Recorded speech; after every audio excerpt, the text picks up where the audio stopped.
속에서 스가 요시히데 관방장관의 당선이 유력시 되고 있다. 스가 관방장관은 안중근 의사를 가리켜 범죄자, 테러리스트라고 말해 한일 관계를 파탄시켰으며 독도와 관련해서도 일본 영토라고 주장해왔다. 스가 관방장관 당선 이후에도 한일 관계는 개선되기 어려울 것이란 전망이 지배적이다. 아사히 신문 등에 따르면 일본 집권 자민당은 이날 오후 도쿄도 소재 호텔에서 준참의원 양원 총회를 열어 차기 총재 선거를 한다. 총재로 당선된 인물이 16일 차기 총리로 선출될 전망이다. 총재 선거에는 이시바 시게로 전 자민당 간사장, 기시다 후미오 자민당 정조회장, 스가 요시히데 관방장관 등 3명이 출마했다. 투표권은 자민당 소속 국회의원 394명과 자민당 도도부 현 지부연합회 대표 141명에게 주어지며 합계 535표가 차기 총재를 결정한다. 현재로선 스가 관방장관의 당선이 유력하다. 자민당 7개 파벌 중 5개 파벌이 이미 스가를 지지하겠다고 밝혔고 일본 언론의 분석에 따르면 그가 전체 표의 과반을 확보할 것으로 예상되는 상황이다. 16일 임시국회에서 총리 지명 선거가 열리는데 자민당이 의회에 다수를 점하고 있기 때문에 스가 관방장관이 차기 총리가 될 것으로 보인다.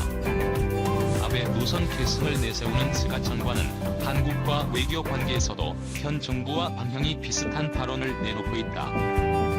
10일 일본 기자 클럽 초청 자민당 총재 후보 3인 토론회에서 그는 외교 관련 질문에 일본 외교의 중심은 뭐니뭐니 해도 미일 동맹이라면서 중국, 한국 등 인접 국가는 꽤 어려운 문제가 있지만 양자택일 방식이 아니라 전략적으로 단단히 교류해 항상 의사소통은 하는 외교를 추진하겠다고 답했다.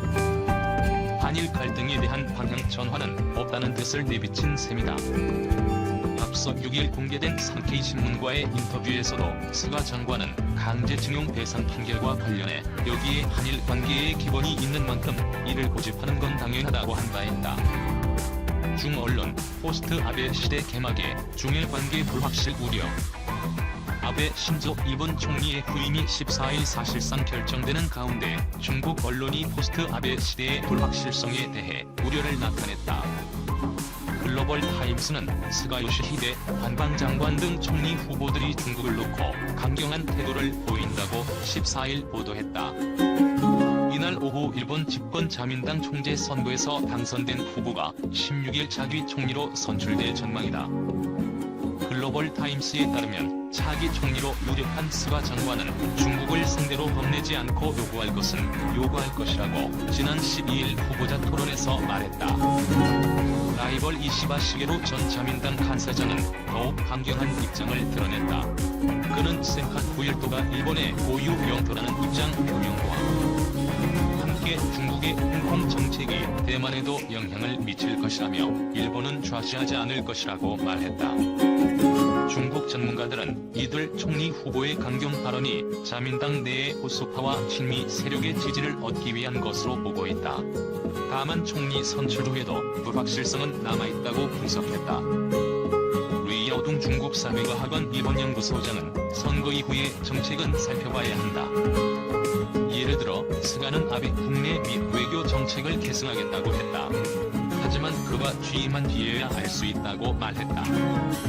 아주강 해공장성사회과학원 동북아 연구소장은 중일 관계가 막다른 길로 가지는 않을 것이라면서 일본은 특히 경제와 무역 분야의 협력을 완전히 포기하지는 않을 것이라고 말했다. 위 소장은 장기적으로 중국과 일본 간에 항상 문제가 존재할 것이라고 예상했다. 그러면서도 하지만 우리는 마주 앉아 협상하고 양국 관계를 개선하기 위한 공동의 노력을 해야 한다고 말했다. 중국 전문가들은 중국의 핵심 이익은 결코 침해받아서는 안 된다고 강조했다. 가 소장은 영유권 문제나 홍콩, 대만 문제 등을 예로 들면서 중국은 중일 관계의 대국에 도움이 되는 일을 할 것이지만 국가 핵심 이익이 걸린 문제에서는 협상의 여지가 없다고 말했다. 지구에서 최근 수천 명의 몽골족 주민들이 학교 앞에서 시위를 벌였다.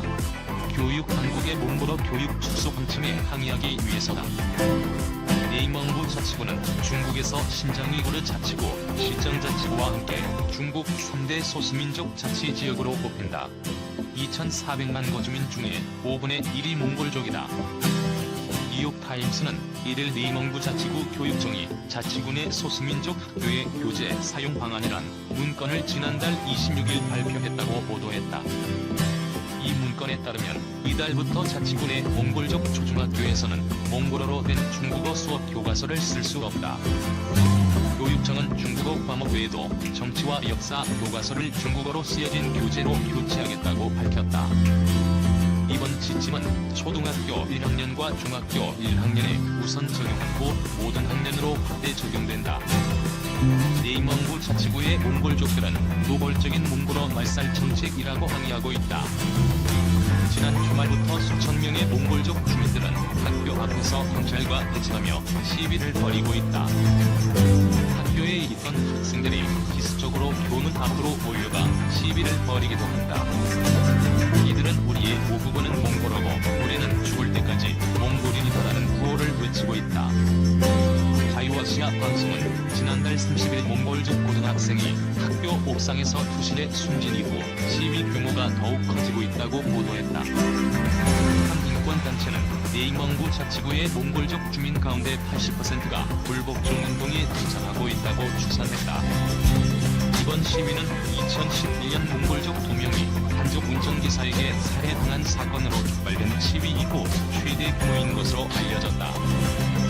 뉴욕의 남몽골 인권정보센터 활동가 앵게바트 토고초그는 워싱턴 포스트의 중국의 몽골족은 사실상 자치권을 상실했고 한족의 대거 이주 정책으로 전통적인 삶의 양식을 잃었다며 몽골어는 우리의 정체성을 지키는 마지막 보루인데 순순히 한국 방침을 수용하면 이마저도 사라지게 될 것이라고 했다. 중국 당국은 성명을 내고 민심 살리기에 나섰다. 교과 과정 표준화를 위해 일부 과목만 중국어로 가르치겠다는 것이고 기존의 중국어, 몽골어를 함께 배우는 교육 시스템은 유지할 것이라고 설명했다. 그러나 몽골어 교육 축소 방침은 철회할 수 없다는 입장이라 몽골족들의 분노를 잠재우기에는 역부족이다. 뉴욕타임스는 과도한 광물 자원 채굴과 한족에게 부가 폭증되는 상황에 대한 불만이 겹쳐져 시위는 계속될 것이라고 전망했다. 중국에서는 최근 몇 년간 소수민족의 한족화 정책이 빠르게 추진 중이다. 2012년 말 시진핑 중국 국가주석 집권 이후 소수민족 정책이 이들의 문화를 존중하는 위반책에서 강경책으로 돌아선 탓이다. 중국 위구르족들이 모여 사는 신장에서는 3년 전 38%에 불과하던 초중학교의 중국어 수업 비중이 현재는 90% 이상인 것으로 알려졌다. 시장 지역에서는 2018년 티베터 보존 캠페인을 벌이던 티베트족 출신 사업가가 중국 사법당국에 의해 5년 실형을 선고받았다. 티베트 자치구, 신장 위구르 자치구 등과 함께 중국 내 5대 소수민족 자치구 중 하나이다. 중국의 전체 몽골족 인구는 600여만 명으로 중국 내 55개 소수민족 중 비교적 규모가 크다. 하지만 티베트족이나 위구르족과 달리 중국 정부의 통치에 비교적 순응해왔다. 중국 국내외에서 분리, 독립단체와 인사가 활동 중이지만 세력은 미미하다. 중국은 1947년 중국 최초의 성급 소수민족 자치구로 내이멍구 자치구를 설치했다.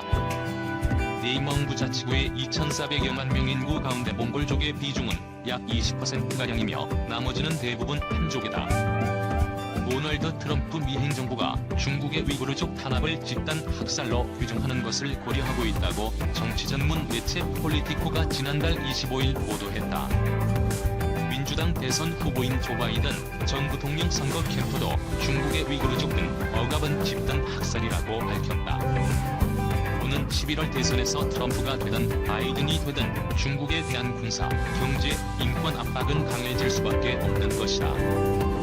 트럼프 행정부 관리들은 폴리티코의 초기 단계이지만 국무부와 백악관 국가안보회의 국토안보부 등의 실무자가 참여해 중국의 위구르족 탄압을 집단 학살로 규정할지 여부를 결정하기 위한 내부 논의가 이루어지고 있다고 밝혔다.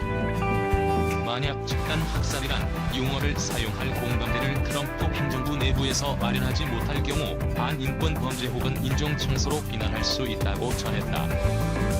현재 중국의 신장 위구르 자치구역엔 100만 명 넘는 위구르 무슬림이 대규모 수용소에 억류돼 있는 것으로 추정된다. 위구르 인권단체는 이곳에서 고문과 낙태가 이루어지고 있고 이슬람을 비난하고 중국 공산당을 찬양하게 하는 등의 일이 일어나고 있다고 주장하고 있다. 집단 학살이란 표현은 미국이 공식 문서에서 쉽게 쓰는 것이 아니다. 미 국무부는 냉전 종식 이후 보스니아, 르완다, 이라크, 수단 다르푸르, 이슬람 국가가 장악하고 있는 지역 등 5건의 사례에 대해서만 학살이란 용어를 사용하고 있다고 자유아시아 방송은 전했다. 이는 사실상 중국 공산당을 인신매매와 학살, 문화재 파괴를 일삼는 IS 수준으로 취급하겠다는 뜻이다. 특히 정부 문건에 공식적으로 학살이란 용어를 쓸 경우 미 행정부는 반드시 군사적인 행동은 아니더라도 이를 해결하기 위한 적극적인 행동을 해야 한다고 폴리티코는 전했다. 중국과의 충돌 수위가 지속적으로 높아질 수밖에 없는 것이다. 국무부는 이와 관련해 폴리티코의 중국이 신장에서 벌이는 인권유린 행위를 중단하도록 하기 위해 노력하고 있으며 지속적으로 다양한 방안을 평가하고 있다고 해 학살 지정 가능성을 배제하지 않았다. 백악관 NSC도 성명에서 중국 공산당의 잔악 행위에는 2차 대전 후 최대 규모의 소수민족 감금 행위도 포함된다며 이전 미국 행정부의 위사 여부와 다른 세계 정상들의 그러한 발언과 달리 트럼프 대통령은 과감한 행동을 했다고 밝혔다.